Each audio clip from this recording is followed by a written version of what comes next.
Hello and welcome to Pods Like Us. I'm Martin Quibell, known to my friends as Marv, and this time I am speaking with the titular host of the show, Jason's Hot Takes. Jason. Hey, Jason. Thanks for Hello. speaking with me. Yeah, thanks for having me. I'm excited. Me too. So, what was your introduction to podcast?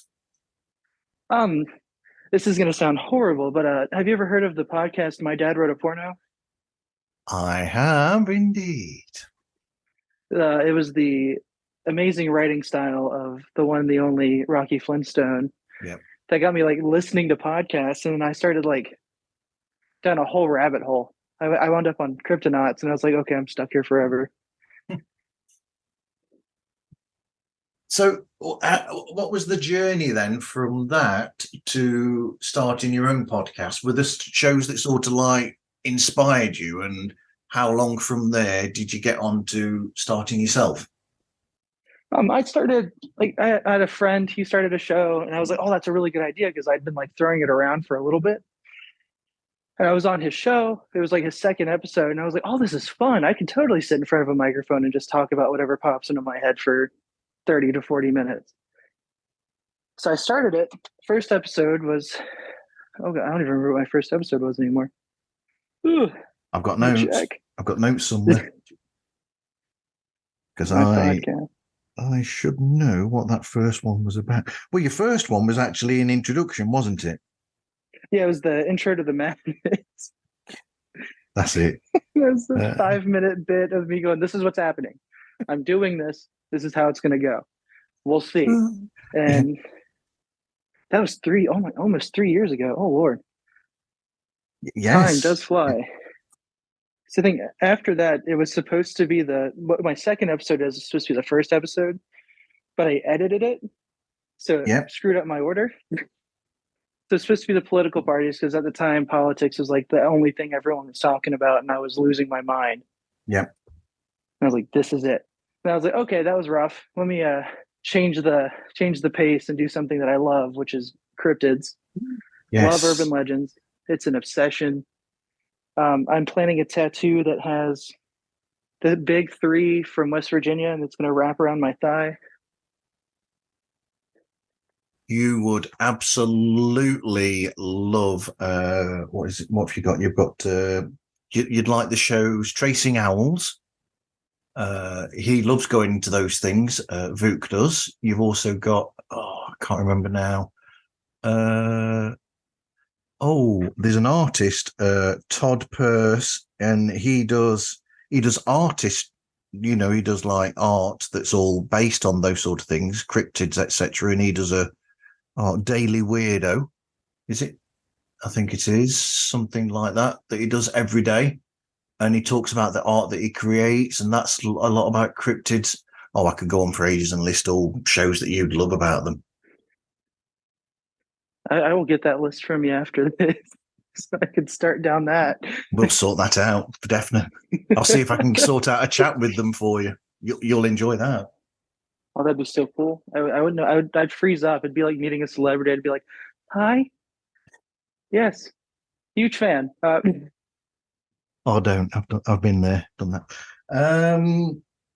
But yeah, I mean, you touch all sorts of topics. I mean, you eventually looked at the two-party system on the episode after that one about cryptids, lobster cults, Civil War statues, Starship Troopers, yay.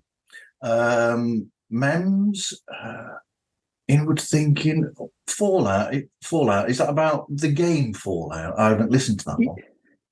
Yeah, I like during that time I was like hardcore binge playing like Fallout 76. Yep. And then anytime I'd play it, I had a YouTuber on, I got the Oxhorn. He does Fallout lore. Yep. So I'd be listening to him playing Fallout with my friends, and they'd hear him through my mic. They're like, "What are you doing?" I was like, "Oh, I'm listening to this guy on YouTube. It's great." But I mean, what's the one that I listened to last off earlier on today? I think that's a brilliant one, that where you got so much out of watching a Ted Lasso episode. Yeah.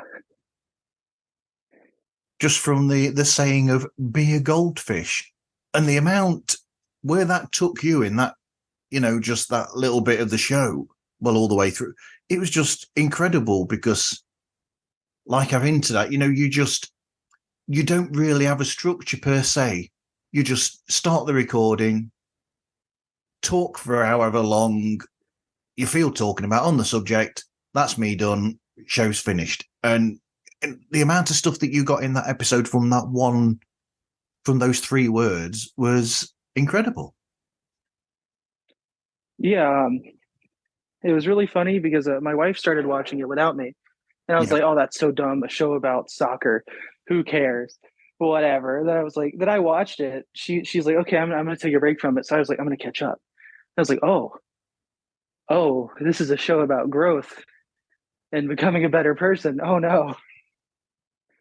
And they do it in such a way that it doesn't feel like it, because it's just like, hey, it's just this really overly positive dude just doing his thing. And I'm like, this is amazing. That's like a lot of media, though, isn't it? A bit like, a lot of war films. You could call them war films, like Second World War films or whatever. A lot of those are really films about something else, but have the whole Second World War in the background of them. So it's about a relationship. It's about something else, sort of in Three Kings. It's about stealing gold. But and then there's other things as well. I was going to go somewhere with that, and I can't flip and remember. But a lot of times you have that where you think it's one thing. Yeah, Field of Dreams, sports films. A lot of sports films that people see as being their sports film. Sports is there, like with, say, Rocky, for instance. Rocky, you've got the boxing there, but that's really about the relationships between Rocky and Adrian's brother, and then Rocky and Mickey, and how their relationship grows, and the difference between him and Apollo. And then in the second film, you've got how they grow closer together at the end of the film.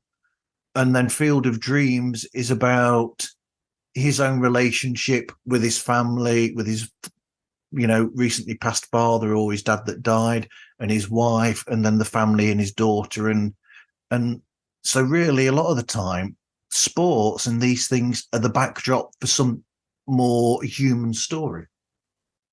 Yeah, that's my wife and I watched McFarland USA. It's one of her favorite movies. Yep. I didn't realize that it was more about adjusting to adversity because of a situation you had no control over, and then growing and thriving out of that, as well as like dropping a lot of prejudices. Like he moved to a town full of like almond pickers in Yep. California. Yep. And he went from like, oh, this is horrible, to like he grew, loved these kids, became a huge member of the community, and he stayed there. And like he still lived there at the time, like when the movie came out, and he helped a bunch of kids. Like he was coaching. He it was a cross country team. It was a movie about cross country running. Yep.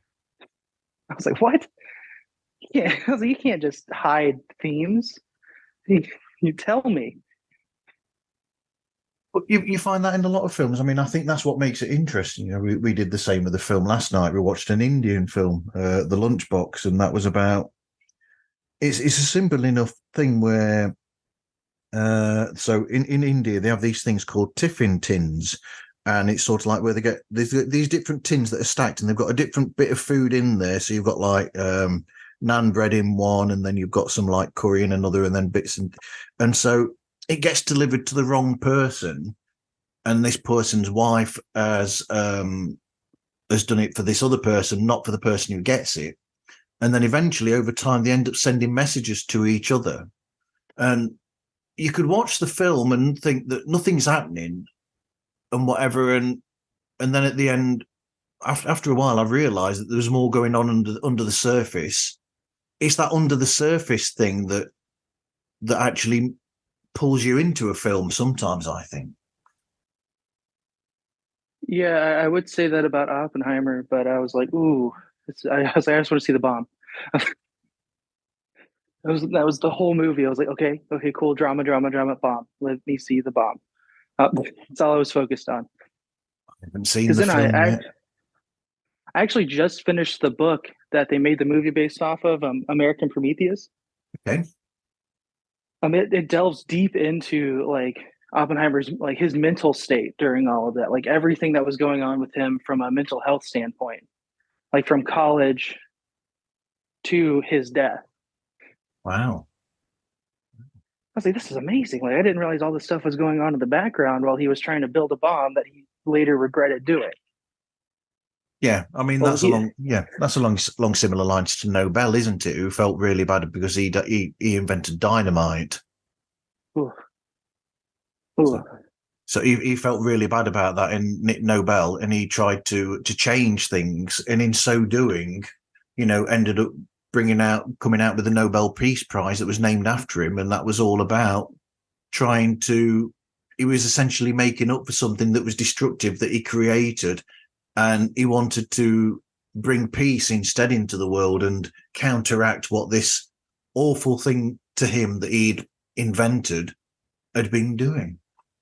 I agree with you on that one. Like it's wild because people have built like these insane instruments of war to Yep, immediately go, why did I do this? What what have I done? I'm absolutely. like, yeah, like oof, but I'm not that smart. Aren't we all really? I don't want to get scooped up and you're like, hey, we need you to build this weapon. I'm like, I'd be like, ooh, no. Um, there's somebody down the road. He's crazy. He's got you. That guy, crazy guy. He thinks you guys are all insane and lizards or something. I don't know. But good at him. Absolutely. So, what makes you decide what topic that you're going to talk about in the episodes? Ooh. So every now and then, like a lot of them are just like random things. I'm like, that'd be cool to talk about. Like the Be a Goldfish thing, I was talking to my friend, we were playing Xbox, and I was like, man, I was like, I've been watching Ted Lasso, and it's like had this weird like effect on me. He's like, what do you mean? I was like, oh, I was like, I've changed like my outlook on a lot of stuff. This is what's been going on. And he's like, oh, you should do an episode on that. I was like, yeah, let's do an episode on that. And then things like the lobster cult. I was part of a meme group Yeah, called Starship Troopers Bug Posting. We would raid other meme groups. And we stumbled upon this lobster cult, and I was like, "Oh, ha ha ha ha! Funny! This is so dumb." And they're like, "It's an actual thing. Like these people are genuinely making plans to create a giant leviathan-sized lobster to then worship as their god." And I'm like, "What?" I know they have like a mini police force within the meme like group. It's like the protectors of the shell or something. Like it's evolved. Like it started during COVID. I actually talked to the lady, she was a marine biologist yeah, who created the page. I was like, I have so many questions. Because I asked her, I was like, did you expect it to kind of like snowball like this? And she's like, no, this was not something I intended. I was like, well, now you're a cult leader. wow. Like I created a religion during COVID What? because of a TikTok. This dude built a giant sandcastle and pretended to be the king. But it was when you give your boyfriend a shovel at the beach. And I sent it into my group, my buddy, one of my group chats, and I spelt out shovel in all caps with spaces. And someone's like, "Yes, our new Lord and Savior, the shovel." And I was like, "Oh no, what have I done?" And that it steadily grows because there's just a bunch of different pages. Like a lot of Warhammer fans are showing up because the Deathcore Krieg are obsessed with trenches and shovels. I was like, "Sweet, I've done it." For every life of Brian, there's a life of a shovel. Exactly. so bad. Like, I think it's just how the internet is now, though. Like, it's like, oh, that's a funny thing. Let's exploit it until it's not funny anymore. I think that's why I've become disillusioned with TikTok because it's like seeing the same things over and over again now. Yes. Yeah. Yeah. Yeah. But I'll counter that by saying there is still some creativity there, but there are some people that are doing stuff that's a bit. Yeah, I avoid some of it. Yeah. It's the Reddit posting, like the people who like use an AI voice to text thing to like read out Reddit posts and then don't do like the part two, and it's like and they'll stop at mid sentence, and I'm like, you can't do this to me. Do you And know then they do. I did an episode with Sean from Review It Yourself, and it was early one morning. I'd not been able to sleep all night, and and I just sent Sean a message and said, "Are you up?" And he says, "Yeah." He says, "We'll have a chat," and we had a general chat. And so we're recording early in the morning. Um, I think his brother and his brother's kids were stopping over or something. So his nephew and niece kept running in and disturbing. And as in he's like, and he said eventually, he goes, "Oh," he said, "You'll have to leave me." He said, I'll just go and sort this out." He says, "And I'll come back." And then, I mean, I've got tons of books. So I just pulled out because he wasn't around at that point, but it was still recording the call. I started quoting from, I think it was T.S. Eliot's Book of Practical Cats, I think, Old Possum's Book of Practical Cats. And I started the poem, but I never finished the poem before he came back. And then he's had people contacting him back and going, "How does the rest of the poem go? We want to know." Oh, that's amazing. And he's sort of saying to them, "Buy the book. Exactly. You can't I'm go sure wrong with T.S. Eliot." I just found a panda. What the heck? I'll put that back where I found it. There we go. So if you're like fixing books on a bookshelf, and I found like a little panda figurine, and I was like, I don't know what you are or where you came from, so I'm just gonna leave you. Yeah, I've got all sorts of books for those sort of moments. I should do it again with him. If he walks off, I should pick up another random book out of the bookcase and just start reading from it somewhere halfway through the book. What's the beginning? What's the big? How does it end? How does it begin? Start, end, and yeah, yeah. Could read something from like Bradbury or something, or from Philip K. Dick. Mind you, his stories aren't that long, are they?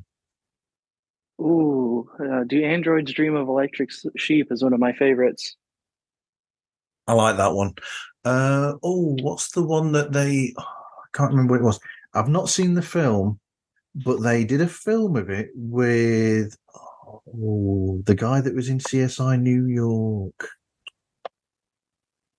Huh. Oh no, what's his name? CSI New York. He was the lieutenant in Forrest Gump. Oh, with Lieutenant Dan? Lieutenant Dan. Oh, Gary Sinise. Me. But they did a film with Gary Sinise, didn't they? That was based on a Philip K. Dick book, and I can't remember the title of it. Um, but that's a story that I love. I do like to read Philip K. Dick stories actually a lot. So do you do research leading up to it, or do you just go in there into the episode just thinking, right, I'm going to make this up as I go along? A lot of the time, it's just me going. I'm like, huh, this looks like fun. But like the Warhammer episode I did, my friend and I, who I had on there, Sean, he and I have been reading the books together for Yep. the Horus Heresy, which is literally 7 years within that sets up everything that's happening in 40K, like the current shenanigans going on within the lore. Yeah. It's 54 books with a 7 book finale. I'm like, yeah, this is what we're doing. Because I just started, I think, book 20. Yeah, and it's not my favorite so far, but I just started it, so it might change. Well, what's I going to say? For every line in The Witch in the Wardrobe, you've got a magician's nephew. That's a C.S. Lewis thing there, by the way, if anyone's interested. But, well, But I mean, so go on. but there's been like I've done some research, like the cryptid stuff, like that. I think those are the only episodes that I have that are actually like scripted Yeah. because I'm like, okay, I don't want to like go into this not know like I don't know anything about them as it is, but like I have like Word documents on my phone that are just this is this cryptid, this is this one. Like the last one I did, I think it was the Fresno monster, well, Fresno alien, frog people, and then oh god, there's a third. Let me hop on my Google Drive. But that was a fun little thing because there's a whole Wikipedia for it, and I loved it. Untitled document. It was Fresno Nightcrawler, Loveland Frogman. Oh, it was just two. Ooh, I was supposed to do three, and then I forgot. I thought you put a third one out recently, actually. I'm pretty sure I Yeah, saw Cryptids 3. yeah. That's the one with the Fresno Nightcrawler and then the Frogman. Right. There's a third one I was supposed to put in that episode, but I forgot to do it because I decided that two's fine. I should be able to talk long enough. Then I finished them in like 15 minutes. I was like, oh no. That's a short episode. Ooh. So I expand. I got into the Ukraine again. That's Okay. what I did because I've been following it since it started because I was in the military. I got out in March. Yep. Oh, finally freedom. And I was in Poland when the Russians invaded the Ukraine, and my friend woke me up at 2 in the morning to be like, "It's happening. They're invading. It's over. The war's starting." And I was like, "Oh, cool. I'm gonna go back to sleep and deal with this in the morning." Yeah. Probably not the best response, but I was just very tired because my wife and I were talking, and I stay up late talking to her, and I had just fallen asleep. Wow. I was like, But it's awful, actually. That the Ukraine, because it's almost like I'll put the news on, and even though it's still going on, it's not such a big subject on the news, at least over here, and it bugs me because it's something that I think is still important and needs something doing about it. well, I think the biggest issue is I hit on this. It's because it feels to me like a lot like the beginning of World War II, where everyone was appeasing Putin because we didn't want to go to war. He was Yep. like, I want Georgia, I want Crimea, I want this. And everyone's like, yeah, that's fine. We don't want to go to war about this because these are just small countries. Yep. And then he invades Ukraine. It's like when he invaded the Polish at the beginning, he struggled. And like that's what happened to the Russians. They got in there and they just started getting wrecked by these Yep. people that are like, they're gonna welcome us with open arms. I'm like, no, they're not. Yep. No, they're not. No one wants to go back under that. No. Except for a bunch of weirdos who are like, yeah, that's such a great idea. And I'm like, no. Let's look back at the 60s. let's hop into that car and see what was really going on behind the Iron Curtain. Absolutely. Absolutely. It was not good. So it's free flowing for the most, but even then with those episodes that you say are scripted, are they only scripted to a certain degree, but you still allow yourself to go away from that script per se? Oh yeah, like if I'm talking and like I kind of like I find a thread and I pull on it, I'm not gonna go out of my way like to shy away from that because that could be a fun little thing to talk about. Hmm. Because I want the show to feel like I'm kind of like I'm monologuing Yeah. in a way because that's pretty much what I'm doing 90% of the time because it's just me. So it's like, hey, this is a little tangent to go down. Let's go down that because I don't split my episodes up unless I absolutely have to. I just do it all one go, and all the mistakes, all the weird noises that I make when I'm recording. I'm pretty sure I cuss more when I'm recording because I just forget what I was supposed to say. Yeah. Really hurts the demographic. Can't People don't like that sometimes, but I'm working on that. Uh, But But sometimes you will have shows where you have guests as well. Oh yeah, and that's just like friends and people I know. I'm like, hey, you want to come on the show? Like I met this guy, Cody. Oh god, last name starts with an S. He has a show, Yeah. which the name of which I'm blanking on, but he focuses more on mental health.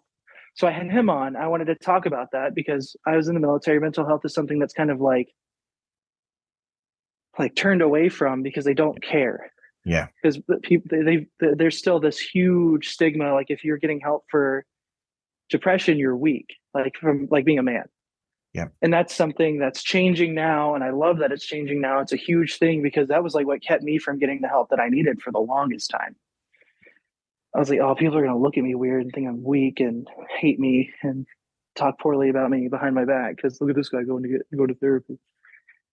But it's been the best thing to ever happen to me. Shout out to a podcast called Extra Duty, where they actually go into the mental health of ex squaddies. By the way, That's amazing. yeah, they do actually talk to people about the mental the problems that people have had after leaving the armed forces, and sort of like situations that they've been through that have caused them to be that way, and then they talk about the therapy that they've gone through and how it's helped them, and it's an incredible there's some great stories in there you might be intrigued with. Because I think the biggest thing that I ran into getting out of the military was like losing that structure. Yeah. Because I was like, oh, I don't know what to do because I feel like now my whole day's not planned. I was like, what am I supposed to do with myself?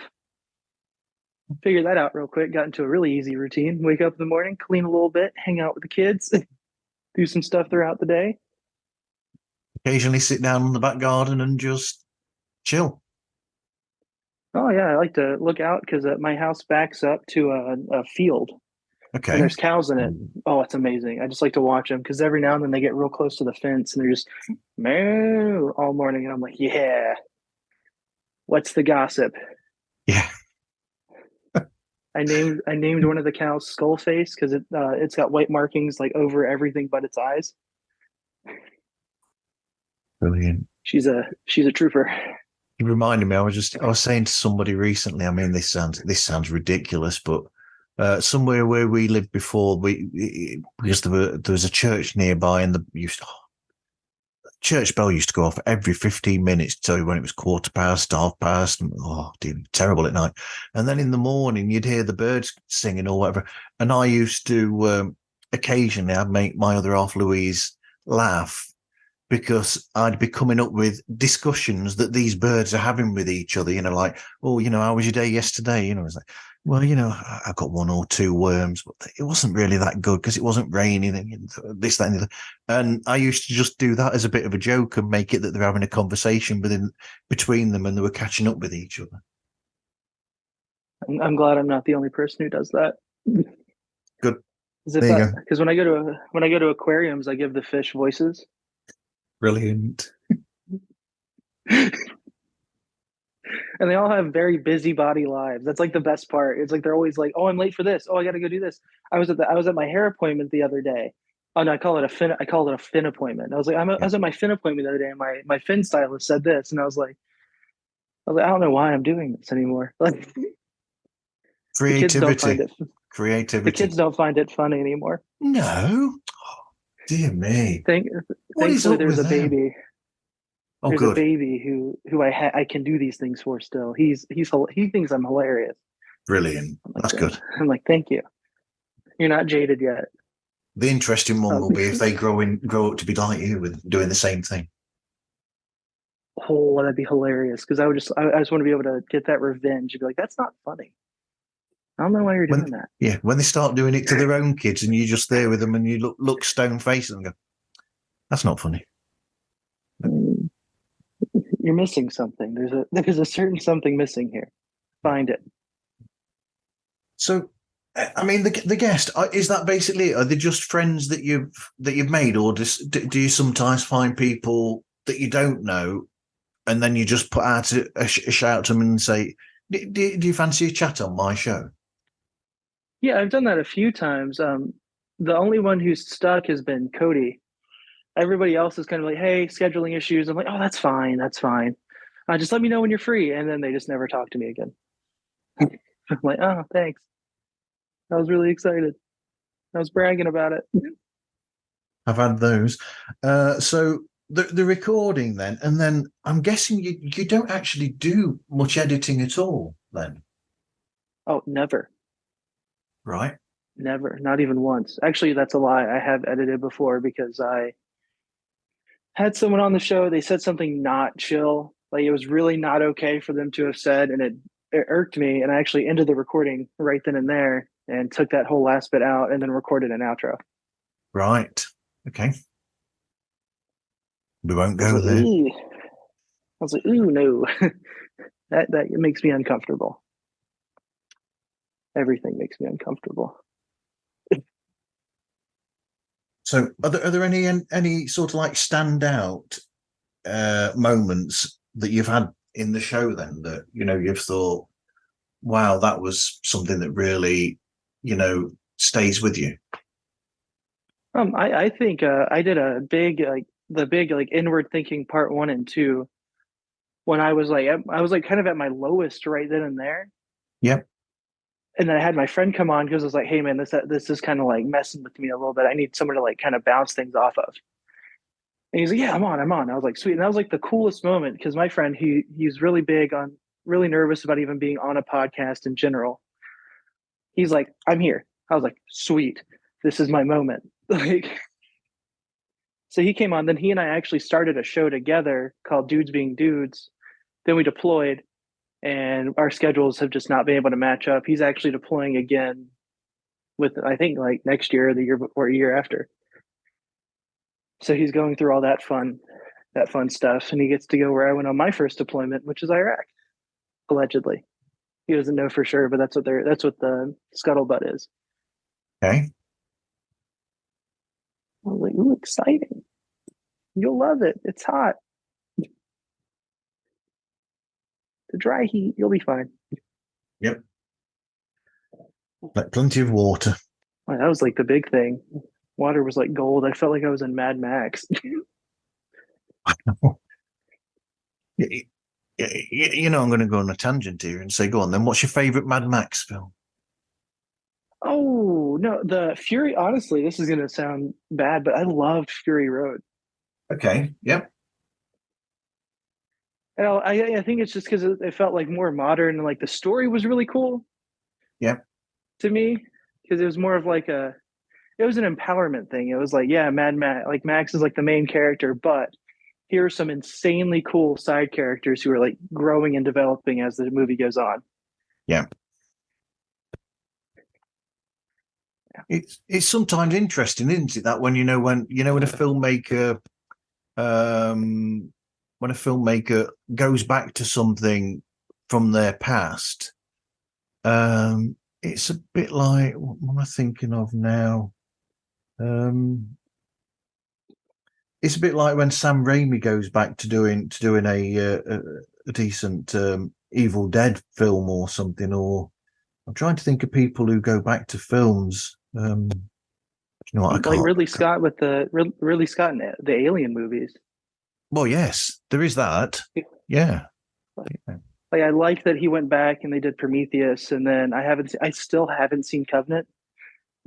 I'm like, ooh, I've heard horrible things about this movie, but I've seen all the xenomorphs from it, so I'm like, ooh, those are kind of cool looking. Like those. It's all it's the yeah. art. It's like Clint Eastwood going back to being Dirty Harry. However many times that he was Dirty Harry, I can't remember how many. 5 times, I think. Yeah, I like stuff like that. I like when actors kind of go back to like movies that made them like who they were. It's like Tom Cruise and Top Gun when they came out with Maverick. I was like, I need to see that movie now. Kept seeing ads for it. I was like, it's time. It's time. I want to see the jets. I want to see all the cool stuff again. The next bit we've got hot takes and gear grinds. I'm actually, in a sense, I'm more interested in the latter, really. To quote Peter Griffin, what grinds your gears? Ooh, I think that the current thing grinding my gears right now is just like all it's I talk about it. I've talked about it a few times. It's like people who make like politics their entire personality. Yeah.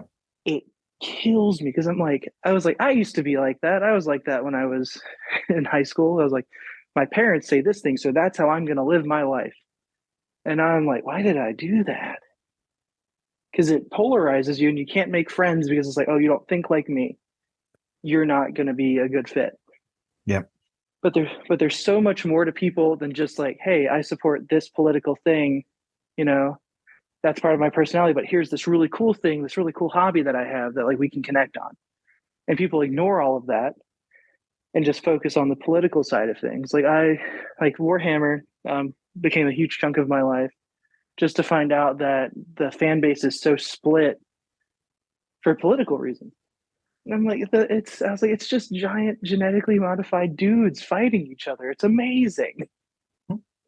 Let's focus on that. I don't care about the politics. Oh no, like because people want female space marines, but at the end of the day, when it comes to that, like the way the lore describes the process of becoming a space marine, everybody looks the same. Yeah. It doesn't matter how you start. You all look giant, manly, 7 feet tall, ready to crush the enemy. Like that's cool. And then the books add that emotional factor where you're like, wow, these are humans and they have feelings. Oh no. Especially because like each legion has a leader called a Primarch. Yeah. All the Primarchs have books, and then some of them take place during the Horus Heresy because some of them don't survive it. Yeah. And it's so crazy to think about all of the connections they all had because they were all brothers, to then for them to all betray each other, like, and make a very hard line. I was like, this is so cool because like after the death of one of the Primarchs, the Primarch who killed him Yeah. immediately regretted it. He was like, I can't believe I've done this. And I'm like, yeah, me either. You jerk. I liked that guy.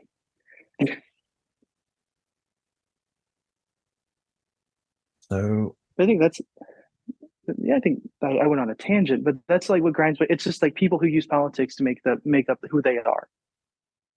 I'm glad you Because went it's off on such a a, tangent. Yeah. because it's such an on the surface thing. Like there's so many things behind that. It's like, what led you to this point? Like what made you want to feel like, what made you go down this line and like on the political spectrum? What are your experiences? I don't care that, you feel this way. I want to know about the person behind those feelings. But if you can't get past that, I'm not going to waste my time and energy anymore. But can't you sort of like look at that from in other ways as well? A bit like, so when I was how old would I been? I think when I was about 18 or 19. I think I started working in a recording studio at that time as admin to start with, and so I thought a certain way about music, for instance, and whatever other people were trying to push on me at the time. I was like, oh no, it's not this or this, and this. And then relatively quickly, my opinion changed because I got more, I had more music come into me. I mean, working in a recording studio does that to you, where you have different types, genres of music coming in, and different types of musician coming in. And so I found that over time, my love of music got wider. I began to allow other things in, and it's a bit like my thing with podcasts, where I started my show initially looking at people whose shows I was already listening to beforehand, and then purposely getting myself to listen to other shows from genres that I didn't used to listen to. I think it's made me more open as a person. So the lesson there is to open yourself up to a wealth of options and don't be so stuck in that very narrow alleyway that you're on. Come out to a highway and find all the other information that's out there. Yeah, I get that. I got distracted. I heard a dog bark. Okay. But yeah, I understand. Like, I feel like that can be applied into like movies. Like growing up, I only watched like action movies with my dad, Yep. and now I'm like, oh man, I would love to go watch like Oppenheimer was a movie I would have never seen if it came out when I was younger. And I'm like, oh, that's so stupid. Why do I need a movie about that guy? And now it's like, oh man, that's amazing. Like this is a phenomenal movie. Like McFarland USA, I was super like apprehensive about it. I was like, oh, that's such a. I was like, ah, that just sounds dumb. And then my wife warned me, like finally got me to watch it. After I told her I was like, you pick the movie this time. She's like, oh, I already know what I'm picking. Because that's her favorite movie of all time. What's that again? What film? McFarland USA. It's on Okay. Disney Plus because Ooh. it's a Disney movie. Yep.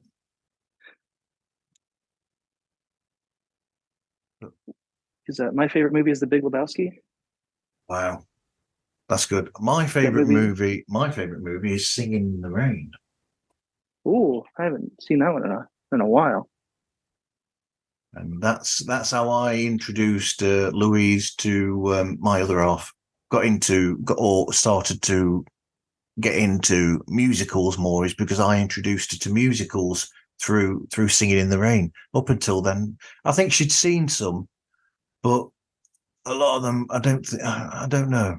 But I got her to enjoy them a lot more or see something more in them because I pointed out to her with Singing in the Rain that it's not just a musical. I said there's the comedy there, but I said it's also a moment in history. I said essentially that film is, if you think about it, Singing in the Rain is almost like a 1950s version of, oh God, that Tarantino film with Brad Pitt and Leonardo DiCaprio, it's a period piece where, so Singing in the Rain, they're talking about Hollywood from around 20 something years beforehand when they were going out of the silent era into the talking era, and the fear that the actors had at that time because they were being made unemployed because they couldn't do actual talking pictures per se. Yeah, I like that. I love that actually. I don't even think about it like that anymore. To think to movies are fun. Like Yeah. there's so many different facets and you can learn so much from them. Like and then watching new movies, like my introduction to musicals was The Producers with Nathan Right. Lane and Matthew Yeah. Broderick. Yeah. Oh, not the original then, the Mel Brooks one from the 70s. I've seen that one. Everybody, we were watching it on Discord, like in a group call, Yeah. and someone was streaming it. Everyone but me was drunk because I had to work the next day, and I was like, I can't even keep up. I don't know how you guys are keeping up because it just throws so much at you so fast. I'm like, oh, what? That's scary. I think my favorite scene in the Nathan Lane one is when they do the Siegfried Oath, Yeah. and they're sitting there, they have their index finger up, but they keep flipping off the camera the entire time.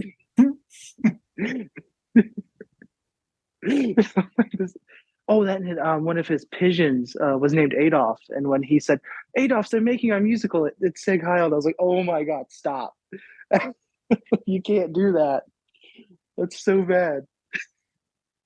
Well, The that's one of pigeon the, was yeah, that's one of the weird things, though, isn't it, about Mel Brooks films? Is because no matter what they say about films like Deadpool, etc., Mel Brooks's films have always broken the fourth wall, where it's like they know that they're acting and they'll do things purposely to screen. It's like, I mean, one of the greatest shows of that with Mel Brooks is Blazing Saddles, where they're there in the Western, and how did they finish the film? Oh, I know. We've accidentally gone into the set, or got ridden the horses onto the set where there's a musical being filmed, and then we go onto a set where this other gangster film's being filmed or whatever, and it's like that's the ultimate in fourth wall breaking is they know that they're in a film. it's like in Spaceballs when they were watching the movie Yeah. while it was filming, and they kept looking back at the camera. Oh yeah, because they get the video out, don't they, or whatever? And Rick Moranis' character says something about How can that be? Well, you know how it is nowadays. You know, they've already made the film before we've made the film, or something like that. So this is now? Yes, this is now. So now, but now that's then. Then is now, now is then. Okay. Yeah. Because Love those that films. scene, that I think that scene reminds me of The World's End when they were trying to figure out what to call the robots because they couldn't say robots because robot came from Robotnik, which means slave. I'm like, well, we can't call them that. He's like, so how are we going to differentiate them and them? And it was just Simon Pegg going, pronouns are hard. Yeah, you know, sticking with the Spaceballs thing, you've also got the humour there where so when they were making Spaceballs, Mel Brooks had a chat with George Lucas, and between them, instead of making Bill Pullman's character dress like Han Solo, they made him dress like Indiana Jones instead as a bit of an in joke. Yeah, because I think George Lucas was like, I do not want him to look like Han Solo. Yeah, Because that's when then the merchandising joke. He's like, so what's the big pull? He's like, merchandising. We got the official Spaceballs flamethrower. I was like, this is great. And then they had the same actor from Alien who had the initial, like the first chest burster, actually in the yes, yeah, movie. John Hurt, yeah, It the late was just great the John oh Hurt, no. yeah. It was just the Oh oh no, no, not not this again. again.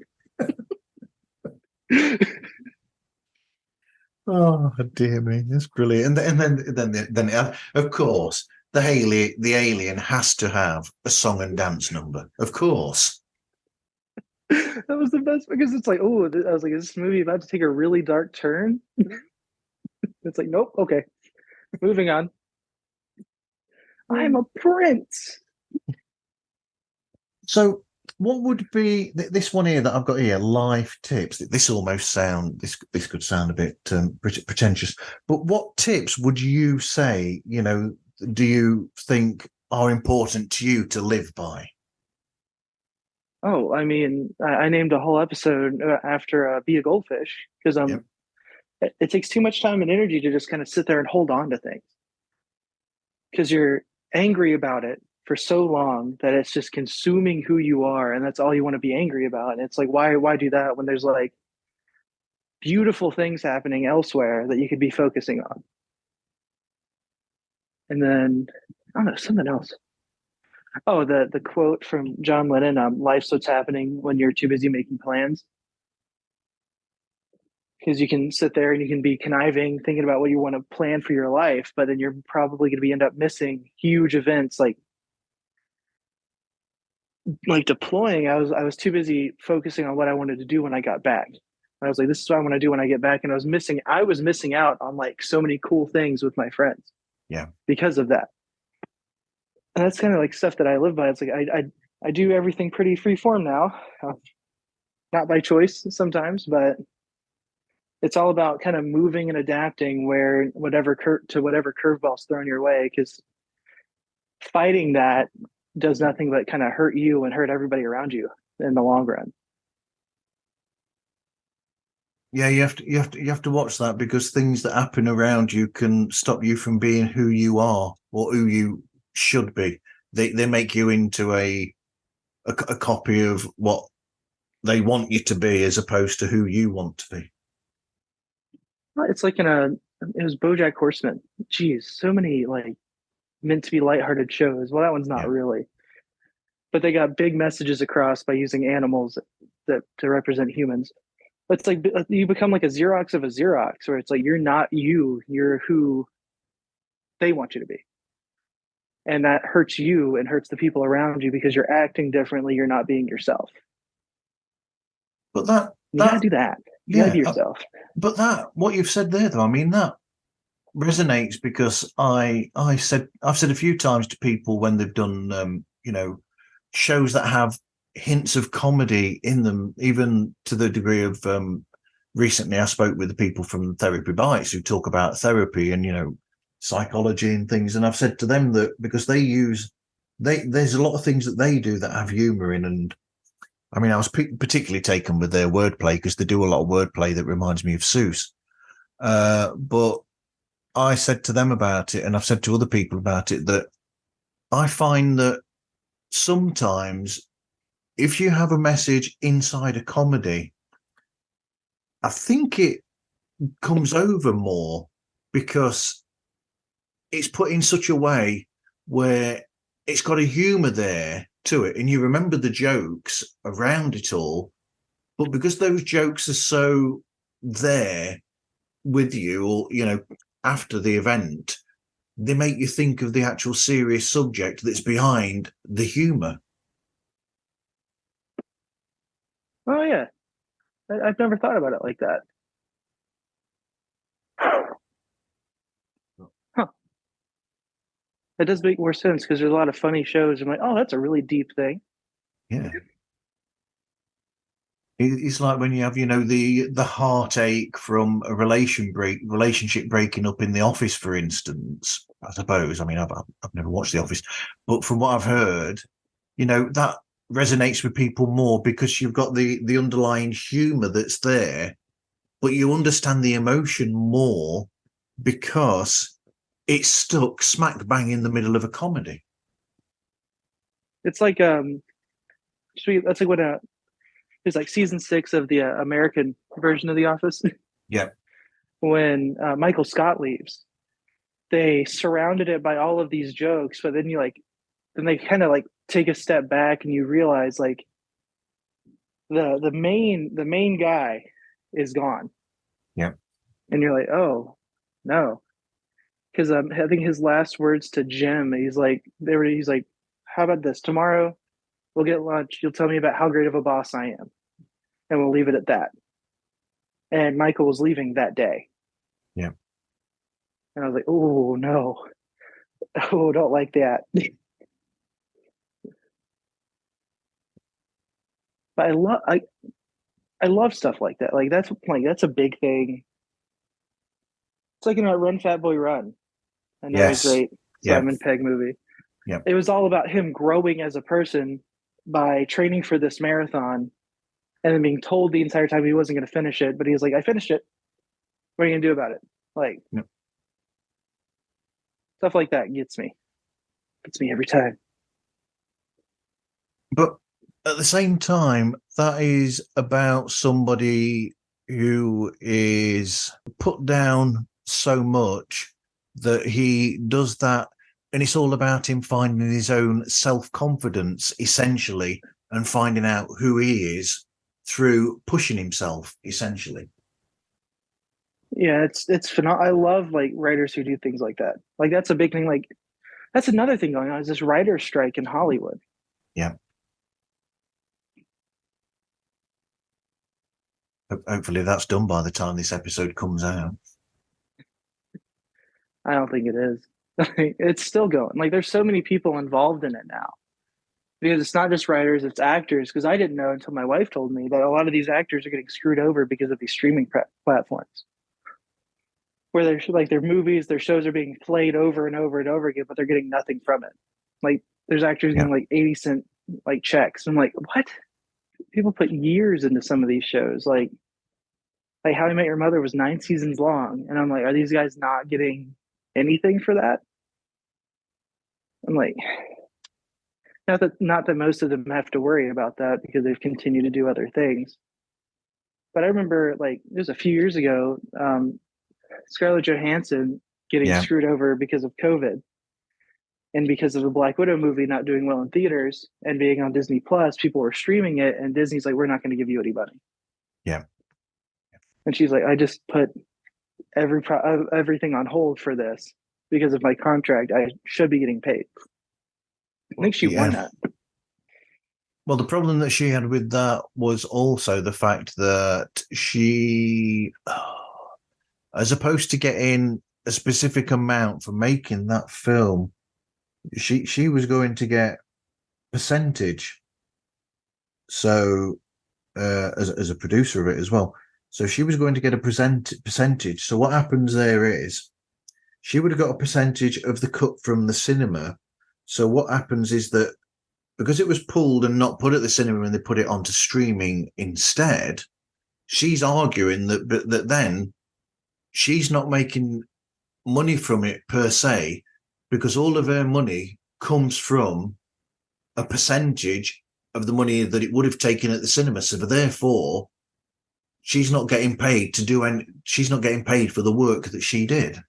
I agree with that because like people say acting is easy and it's not. You know, you're up all hours of the day, sitting through all these, like sitting in makeup, going through all these rewrites, going through all these different scenes, doing the same scene a million and a half different times in a million and a half different ways. I'd want to get paid at the end of the day. You know, I'd be pretty pissed off.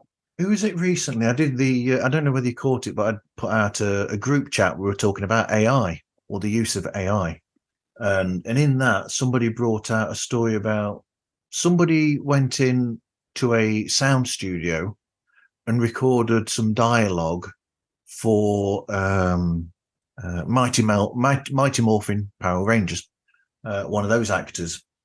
So he went in and I think he did 2 hours and he got paid money for 2 hours. However, that dialogue that he recorded was used for, I think, 2 or 3 seasons of the show and then 2 films. But he only got paid for those 2 hours of work. He didn't get paid anything for the 2 or 3 seasons of the show and the 2 films that dialogue was used for. That's ridiculous. Yeah. Because if you like, he's like, I don't trust AI. Like that's a big thing. I'm very team Elon Musk with that because I've seen enough movies, Terminator, to know it doesn't end well for anybody. But I didn't. I accidentally closed the Zoom app. I was trying to close out something else. Okay.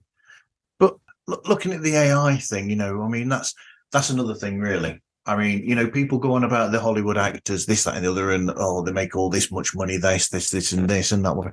But you're only looking at those actors that are the minority, essentially, that make that sort of money.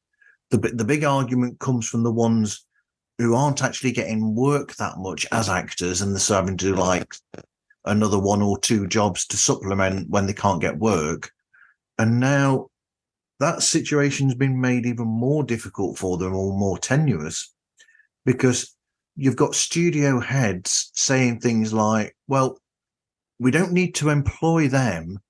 We can just do green screen with all the main actors on the screen, and then all these superfluous characters can just be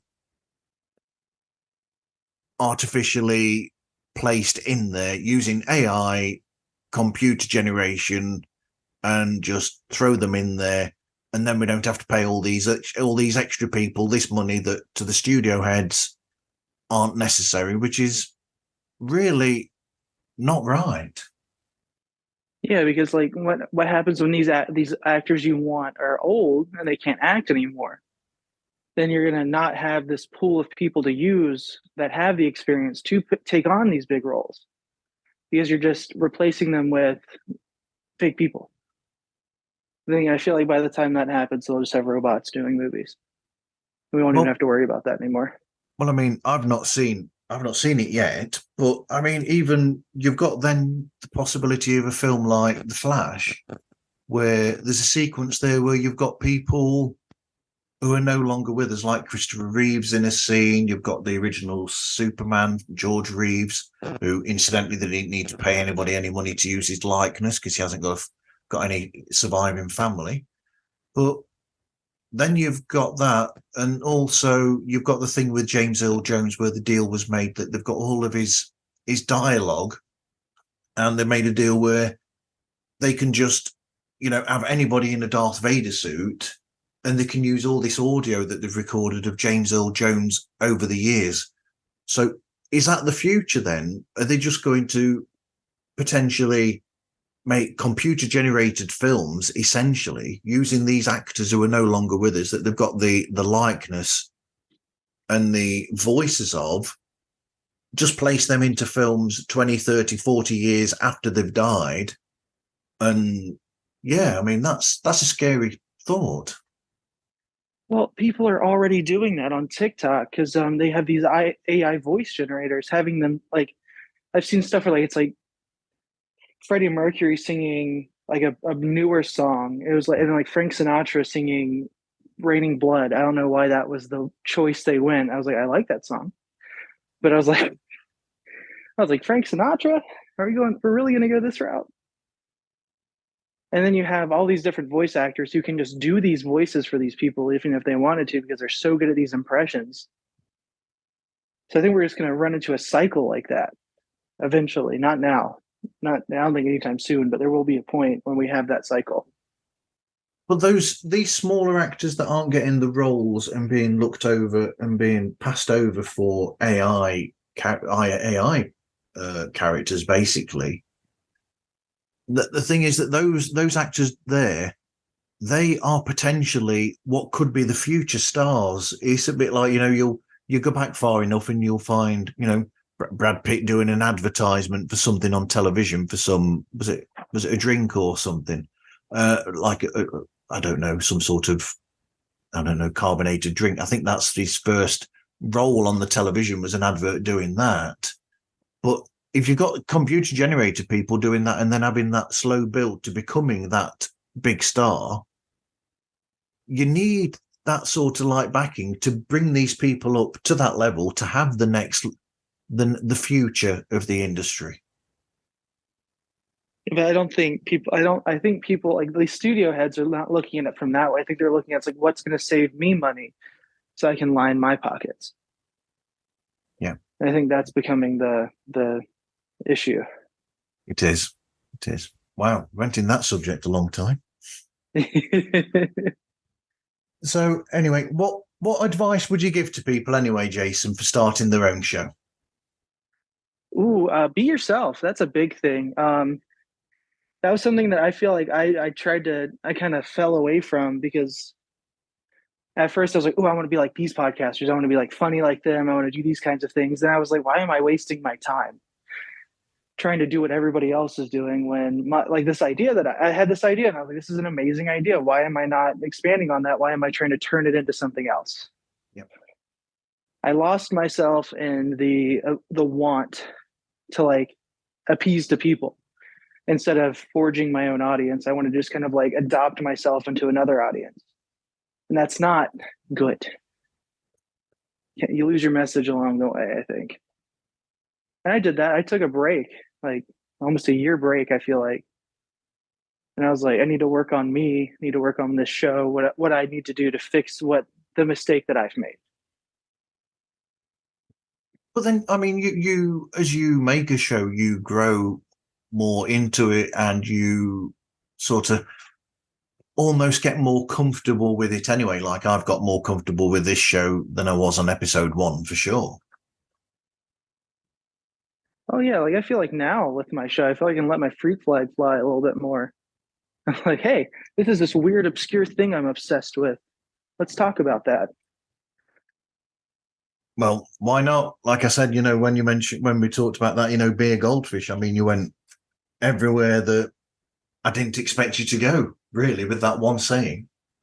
Oh yeah, I feel like that's part of. I feel like that's part of just like being you when once the recording starts. It's like, where is my mind going to take me once I hit record? Because I could plan out an entire episode. I did that one time. Yeah. Planned out this entire episode. Wound up not even talking about that as long as I should have, and just started talking about other things that were like affecting me in that moment. Doing like an actual hot take. It's been a while since I've done an actual hot take on my show. I just don't have anything. I'm so inactive on social media lately. I'm just like, I don't even know what's going on. But I think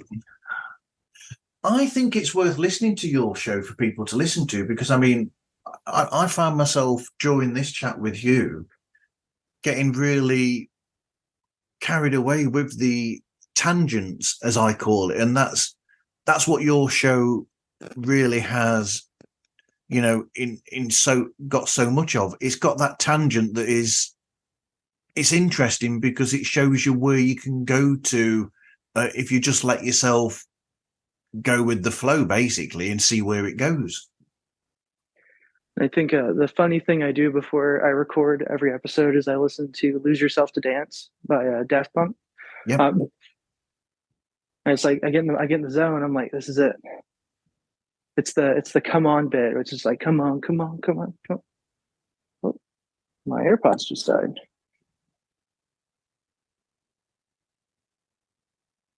All right. Can you still hear Okay. me? Yep, I can hear you. My AirPods died on me. Okay. Hot take. The soundtrack for Tron Legacy is Daft Punk for anybody interested, which is quite cool. Oh, they did. I love that they did all the music for that movie. So do I. Yep. I love My that. favorite my favorite scene is when they go see Zeus and they're in the booth. I was like, oh, I know who they are. And Another then hot. they Yep. I was going to say another hot take is that film's a lot better than people make out as well. oh, I absolutely love it. Jeff Bridges, someone asked me one time when I was at church and I was like, so when you envision God, who do you see? I was like, I envision Jeff Bridges, Tron Legacy, meditating on the train. I mean, I prefer the original Tron from back in the day, but I think that was probably because it was from that time and it, was from me as a kid watching it. But I do like Tron Legacy a lot. And I think the television series that was short lived and cancelled, the animated series, was good as well. That's on my list. I have so many things on my list. And that's one of them. Like I just finished Twisted Metal. Oh, right. Oh, it was phenomenal. I was like, oh, great. And I feel like I just go into some of these shows like with a bad attitude. I'm like, oh, great, another show about a video game. How's this gonna go? Then at the end of it, I'm like, whoa, love that. Jeez.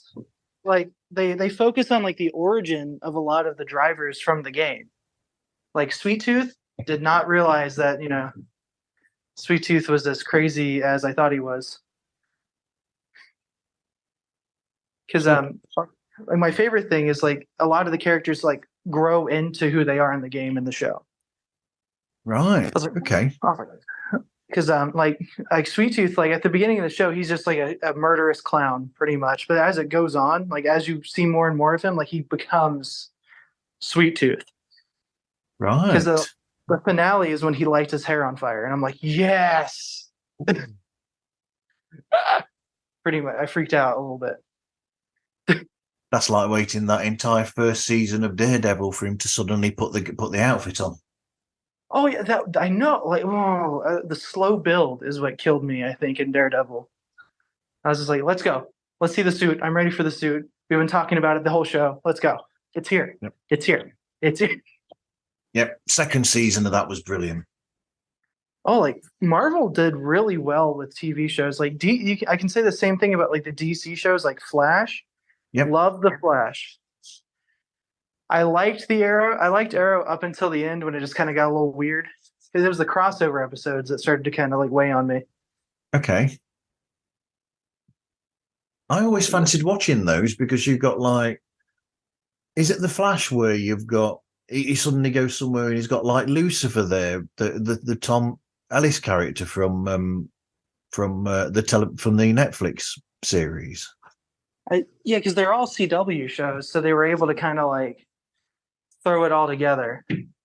Because when they threw what was it? Oh god, it was the first time they kind of connected Arrow and the Flash because those are the only two like shows on the CW that were DC at the time.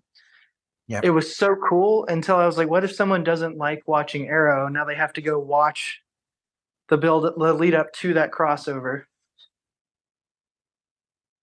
Yeah, but Because we had I that. Yeah, I was going to say we had that back in the day with Buffy and Buffy the Vampire Slayer and Angel, didn't we? When you'd have like crossovers they'd have something go off in one episode of Angel, and then Angel would go over to Buffy, and you'd have a follow up to that.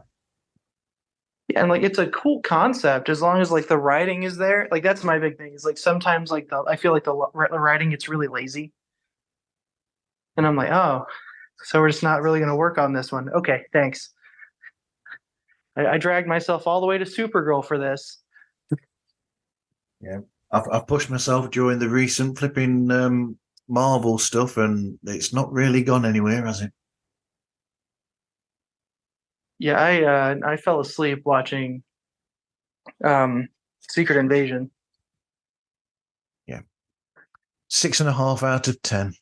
There you go. Secret Invasion. Then I did watch Guardians 3 because it was on Disney and I didn't feel like seeing it in theaters. Not as bad as people said it was. That is a really good film, and it's got a lot of heart in there as well. Oh yeah, like I didn't realize that like Rocket was as deep as he was. Like I love that they made them like him the focus of that movie and showing like his growth from 1 to 3 because we kind of got everybody else's growth during like Endgame, the first two Guardians movies. Yeah. And like Rocket was just kind of there. They're like, hey, this is what happened to him. And then the introduction of Adam Warlock was just hilarious to me. Yeah, yeah.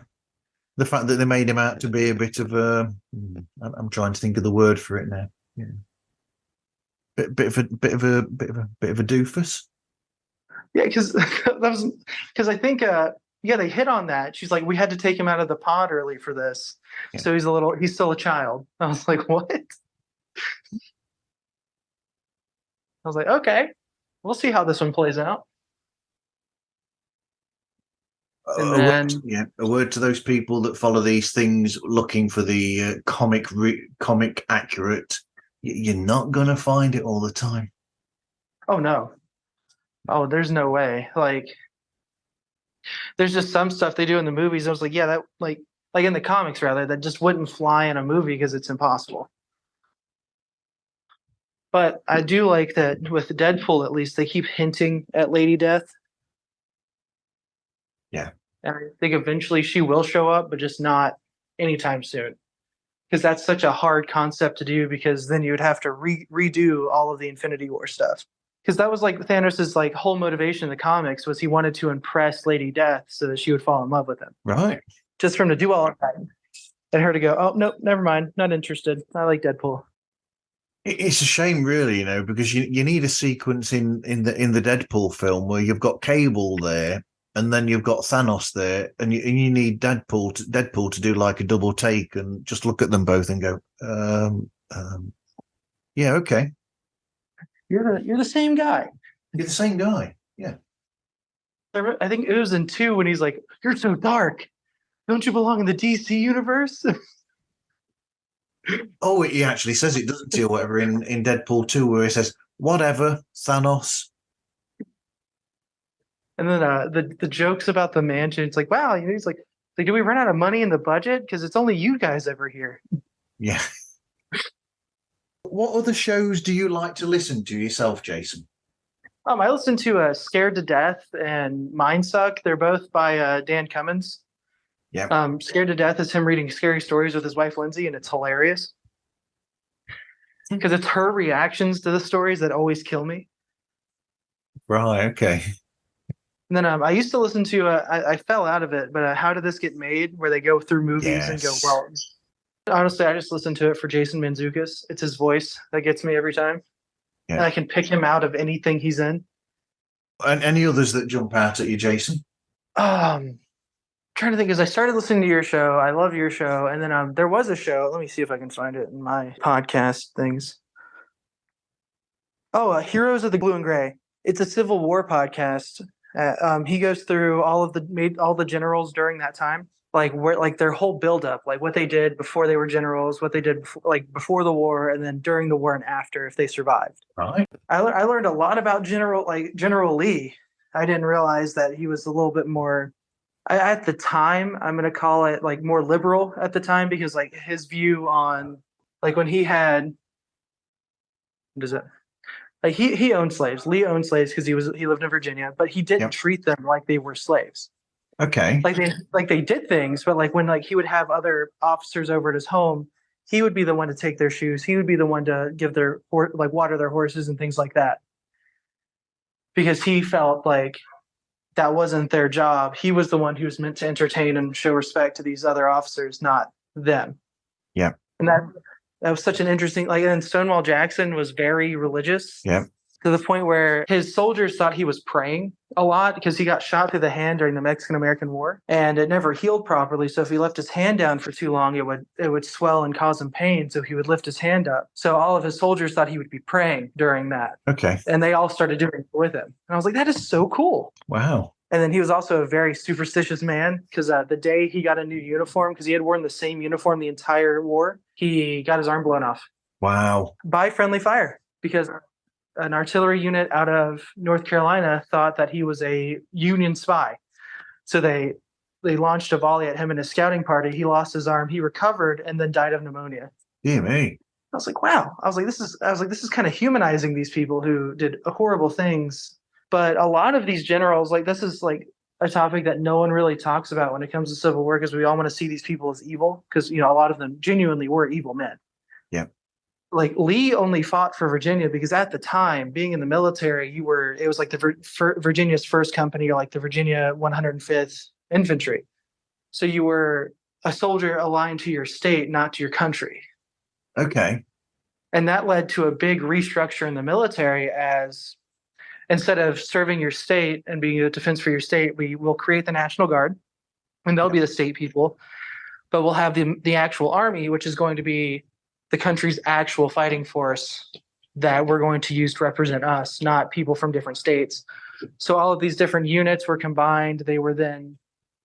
There's just an entire restructure of the military to avoid that happening again, because the Union lost so many great generals like Lee and Jackson and Stuart to the Confederacy, to the point where the Union almost lost because of them. Yeah. Because no one could beat Lee, no one could beat Jackson, and Stuart was just a god when it came to passing messages on the battlefield.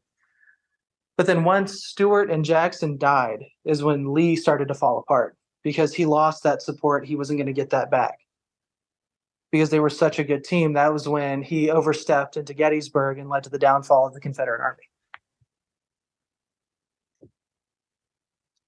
Wow. And I can talk that for days, because where I live it's very rich in Civil War history. Like Stonewall Jackson's office, when he would stay here, is a museum. Then we have George Washington's office as a museum here. If you drive like an hour up the road to Berkeley Springs, they call it George Washington's bathtub, because it was just a spot that he chose to like sit and soak in. Yeah. A lot of the time. Wow. So cool. That is cool. History nerd. I've noticed. Brilliant. So where can people find you, Jason, and how can they get hold of you? Well, on Instagram, I've got the Jason's Hot Takes podcast official Instagram.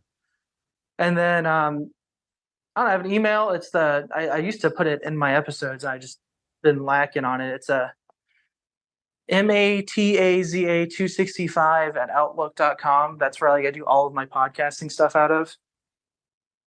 No one's ever sent me an email. Actually, that's a lie. I've gotten one email. It was when I reached out to the owner of the Mothman Museum out in Point Pleasant, Virginia, to ask him some questions and how like COVID affected the museum, how it's affected his daily life, how it's affected things involving like the whole hysteria around Mothman. And he emailed me back. He didn't come on the show, so I have that email saved to like read at some point, like on the show. Great. Anyway, thanks for speaking with me today, Jason. It's been great. This has been awesome. Thank you for having me. Like, I was nervous. I'm really glad that I've spoken with you today. It's been so much. I've loved all these different tangents we've gone off onto. They're great. I have that effect on people. I'm just like, hey, here's a random thought I just had involving this conversation. Let's talk about that. I do that in my everyday life. I go off on all sorts of thoughts. I think it irritates people sometimes. I think my wife gets annoyed with me. Just kind of goes, okay, this is what we're talking about now. Great. And then they can't wait till you stop talking about it. Yeah. And just turns into, so anyways, this is what we're doing today. I'm like, oh, okay, cool. Like that. It's exactly what happens every time. I don't know why. I don't know why they're not interested in these things. I don't get it. She's not a fan of Warhammer, and that's like all I've been talking about lately. So I'm like, and then this guy does this thing, and then he does this, and it's crazy because he punches this thing and it like explodes. And she's like, oh, okay, cool, thanks. Oh, dude, that's like me with like a guitar chord or something. I'll be there with a guitar and I'll be there going, oh, now if I take that finger off there, that makes it into a minor seventh, and that finger on there makes it into a ninth, and it's sort of like, oh, really? But I'm gonna hop off here. Gotta go make dinner. All right. Anyway, thanks for speaking with me today. You take care. Thanks for having me. You too. This has been awesome. I'll reach out to you. All right. Thanks, Jason. Take care. Thank you. Bye. Anyway, you can find Pods Like Us on Instagram, Twitter, Facebook, and on Threads, and contact us through podslikeus@gmail.com. Anyway, thank you everyone for listening, and hope you listen again to another episode of Pods Like Us.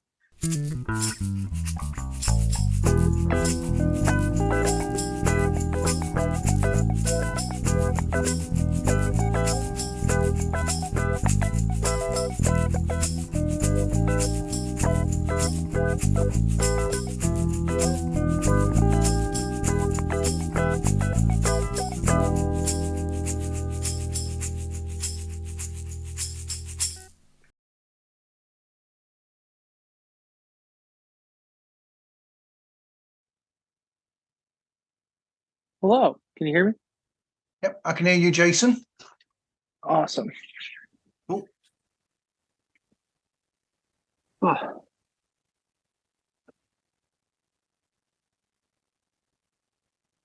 Grab.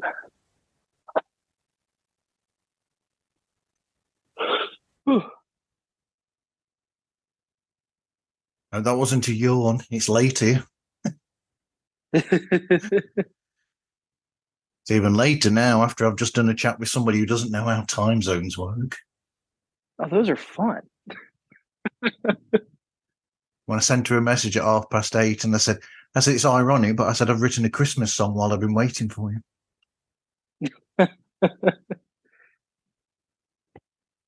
Which I did. I wrote an entire Christmas song while I was waiting. Well, that's fun. That's easy stuff. I love that. I like that as well. Even easier when you've got a ukulele, when you've got all the instruments in the same room. Oh, that makes life super easy. I'm jealous. All mine are in storage. I've not got all of my musical equipment here. There's not enough room for all of it. So I suppose I should really bite the bullet and get rid of some of it, but it's a bit tough doing that, Yeah, like that's one thing I've noticed out like here is like trying to sell like instruments. No one wants to buy them now. All right. Well, I bet everybody was trying to take up instruments during lockdown, I suppose. Yeah, now that it's over, they're like, oh, I can go out and hang out with people now. I'm just gonna not do this ever again. Yeah. Ukulele sales went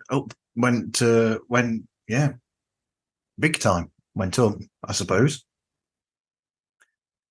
Because everybody thought, oh, I can play that. It's simple enough. It's easy. Yeah. People do it all the time. That's right. Yeah. There's people that do brain surgery all the time as well, but I don't think I'd want to take that up in lockdown. That's too much school for me. And then you have to pay for insurance if you mess up because people will sue you. And I'm like, nope. It's a no. Yeah. True. But yeah, you just go for it with your show, don't you? Yup. It started out. I don't remember what set me off one day, but I was sitting there. I was on my friend's show. No, he said something. I was like, oh, I don't know much about that, but I got some things to say about that one. And then so I just went off for it was like a 20-minute tangent, and I was like, I could totally do this constantly. There's so many things I don't know about that make me mad. I'll come off as ignorant and do updates eventually, and I have not done a single update since I forgot. And then I don't know, I deployed. I was in Poland, in 2022. Yeah. And I was like, maybe this isn't I did some soul searching. I was like, maybe this is not the route I want to go with my life. being mad all the time because it was bringing me down. It was causing me a lot of like mental health issues. I was like, being angry sucks. Yeah. So I was like, I'm going to do the news. That didn't pan out.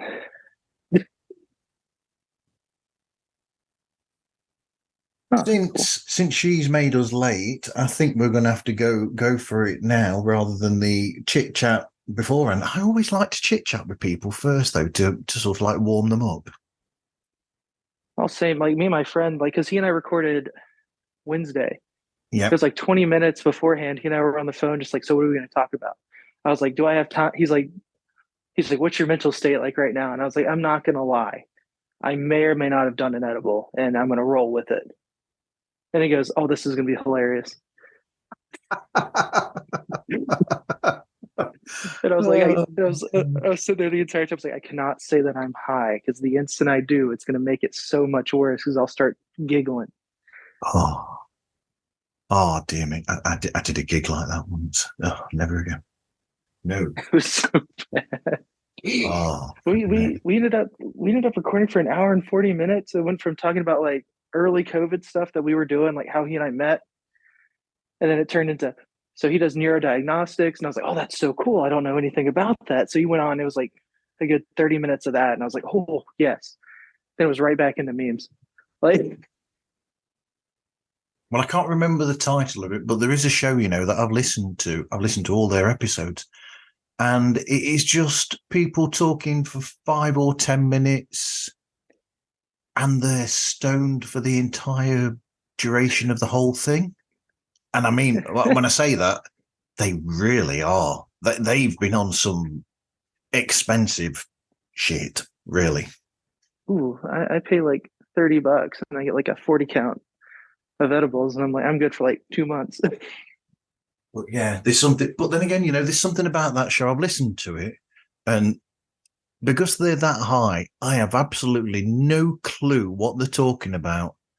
But it's probably the most relaxed 5 or 10 minutes I've had on a podcast. I love that. I know. It's great. What's it? It's going to do my head in, that is, until I find out what that is. I mean, I'm already going to use what you've said about your show as a punching. That's going to be thrown into the episode because that's a good answer straight away. Do you know what I mean? It's one of those where why repeat the question again in the show when I'm already recording it and got it, and it's like that's gold already. The way that you answered it. Right. What have I got? None of these answers have been prepared at all. Not really. I'm like, I'm gonna wing it. That's how I do my show. Come on, where is that show that I'm looking for? It's called The High Five. Yeah, there you go. They've not put an episode out in so long. Let's have a look. All episodes. They haven't put an episode out since last July. Crikey. Oh Lord. But yeah, they break. are only about 5, 6 minutes long. Well, that sounds like a good like commuting podcast that we're just blasting through episode and you feel accomplished. Yeah. And you're really relaxed when you get to wherever you're going as well. I didn't even think about that. Ooh. That's a cool idea. You might sleep through your stop though.